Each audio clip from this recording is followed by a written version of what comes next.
Developing a bunch of different things, and you never know what is going to happen. I learned this lesson. I never expected the little prince to come along, so I keep a very open mind. But I'm developing a couple of different projects of my own, and I'm also talking to some people about projects that they have developed. But I can't say yet what it might be, but I will say it's a dream of mine to make a completely stop-motion animated movie.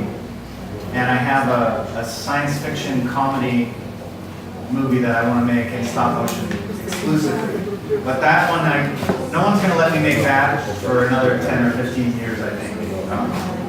But what's really exciting to me is everybody I talk to now about different techniques in one movie, people are excited about it. Before this, people said, how do you do that? That's crazy. You can't do that. It's not going to work. And that was the biggest question I had throughout the entire production is, how is this going to work? And I always said, I don't know, but I believe it'll work. And so now I say to people, I want to use 5 or 6 different techniques. And they go, oh, that's great. And I'm like, really? Okay. So I do hope that every project I do will have some mixture of mediums. That I can say. Yeah. Actually, I was wondering, when you shifted from the independent films or shorts to bigger projects, mostly because you are like a very multi-talented kind of visual artist, how was to start delegating that kind of stuff to a wider group? Delegating is a very, very hard thing to learn how to do, and that was the biggest challenge for me. I experienced some of it when I was making more, because Greener I kind of made by myself. I had some friends that helped. But more, the short film More, I really needed to start to learn to work with a crew. So that was my training wheels. And I had never made a feature before, and that was one of the big reasons why when they asked me to join the project, it was to work with John Stevenson, and we would be co-directors. And that made it conceivable for me, because I felt like neither of us had made an animated feature, so it was a way for us to work to help each other with our different strengths and weaknesses, to be a team. And so I sort of built out from there. Our head of story was incredibly talented, and her name is Jenny Nelson, and she went on to direct 2 and 3. She was our head of storyboards on the first one. So she was an integral part, and it was very important for me to learn to let her do what she's amazing at.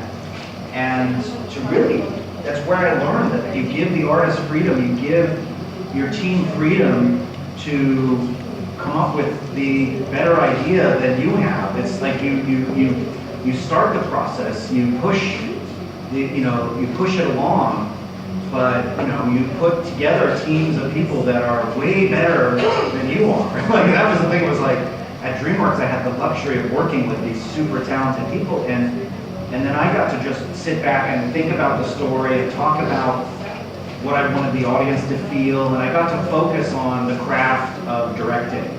And sometimes in animation you get caught up, and the director does get caught up in all the minutiae of the day-to-day responsibilities of making an animated movie.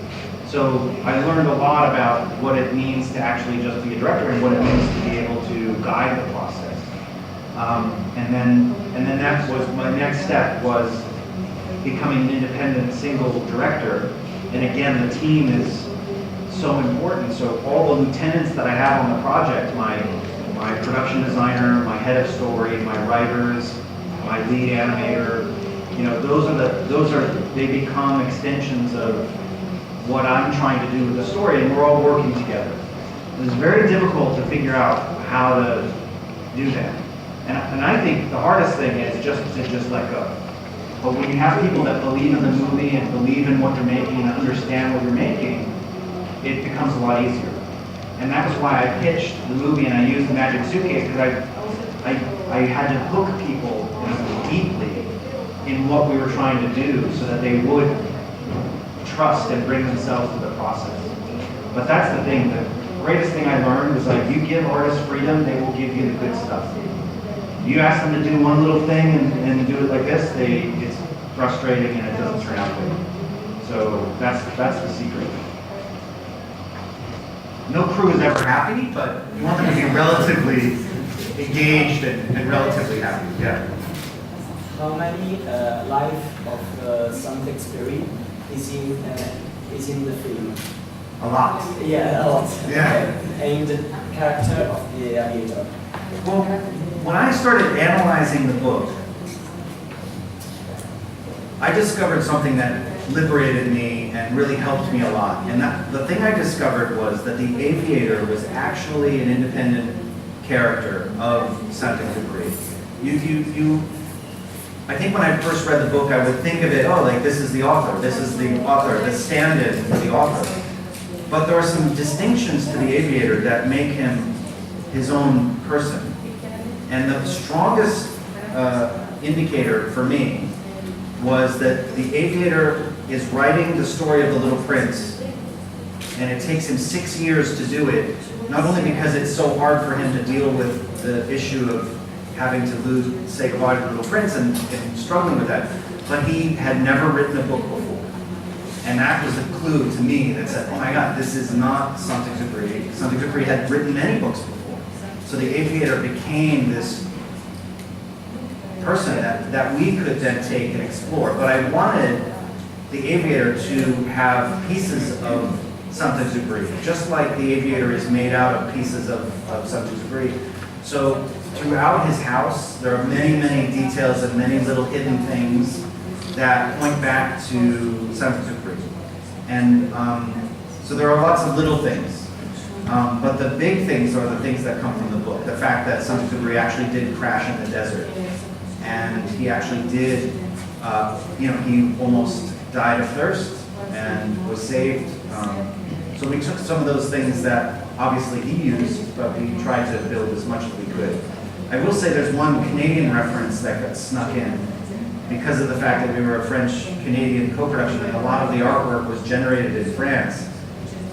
The plane got slightly redesigned. The aviator's broken down plane is made up, there are lots of pieces that are stuck on and kind of like patches on the aviator's plane.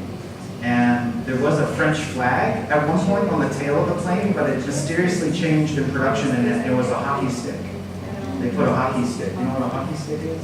You know, hockey with the puck. It's very big.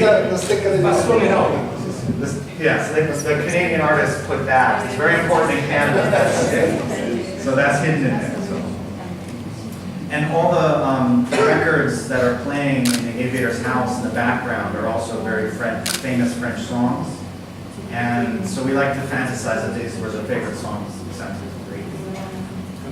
Thank you. I asked that because Saint-Exupéry wrote many stories about his life, about the experience in the war, and how many of the materials inside. Yeah. I have a question. Yeah. What about the American distribution? That's a good question. I mean, honestly, it's one I can't answer, but the movie has had a very unconventional release. The movie is very unconventional. It's not like any other animated movie that, I guess I should say, big studio animated movies. It's a very much an independent movie. So we never had a parent company. We don't have a Disney or a DreamWorks or even Paramount was not behind the movie or giving us money to make the movie. All the financing from the movie came from all the different territories, including Italy, and Lucky Red is a partner on the film. And that was a really important way for us to not only stay independent, so we could do what was best for the movie, but it was so that we could actually create partnerships in all the different territories where the movie would be released.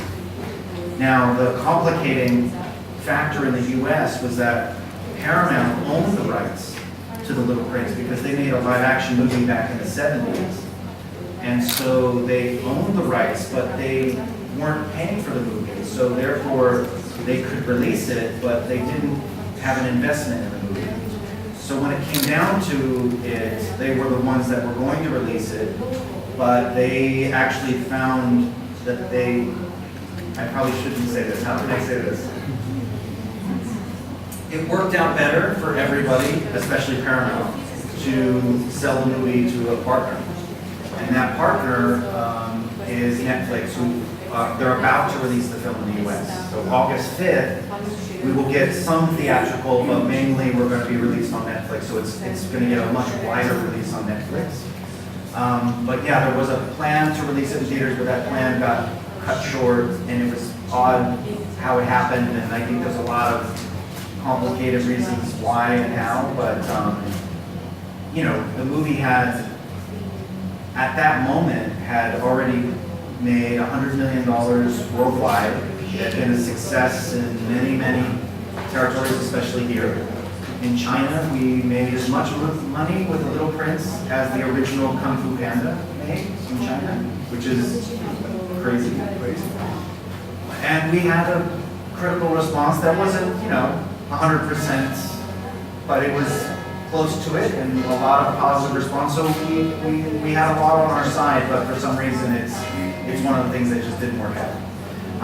And I will say, I didn't go into this believing, I'm not that stupid to believe that I could make a movie that everybody would love. You're never adapting a book, and you're never going to have everybody love what you do. It's one of the realities. But I was just stupid enough to believe that maybe I could make something that a lot of people would like, and especially people who love the books. So, you know, it's just one of those things. I knew going in we weren't going to please everybody, and I also knew going in that we weren't going to make a Minions type of movie or a movie that was at the scale of those billion-dollar movies. I knew this movie was going to be different because it was going to have poetry and it was going to be related closely to the book. So I think in the end we came up with something that tries to do the job that the movie needed to do, which was it needed to be big, but it also needed to be respectful. And I think that balance, we struck it as best we could, and in some territories it works, and in the US we're waiting to see what will happen. As a filmmaker, I don't make a movie for opening weekend, and then sometimes in Hollywood now, that's all it is opening weekend, and then the movies get forgotten about. And so it is my hope that the movie will live on. The book has lived on, and everybody that worked on the movie was working on what they hoped would be something that would live on. So we'll see. The story's not over yet, but hopefully the movie will live on. Anyway, I want to confess you that I never loved the book of Little Prince. Never. I didn't realize that was actually a market that I was calling for. But I loved so much your movie. Oh, so you said you made this movie also for the ones that didn't love the book. I didn't realize it. Many people have told me at this point, not many, I mean, I think more people love the book than hate the book. But I have had people who say, I never liked the book and I love the movie. And I thought, oh, that's a whole market. I didn't realize that. But, yeah. Another question. Yeah. Is it possible to screen more in the evening? Yeah. Yes? Yeah. Okay? Yeah. So this is a surprise for this evening.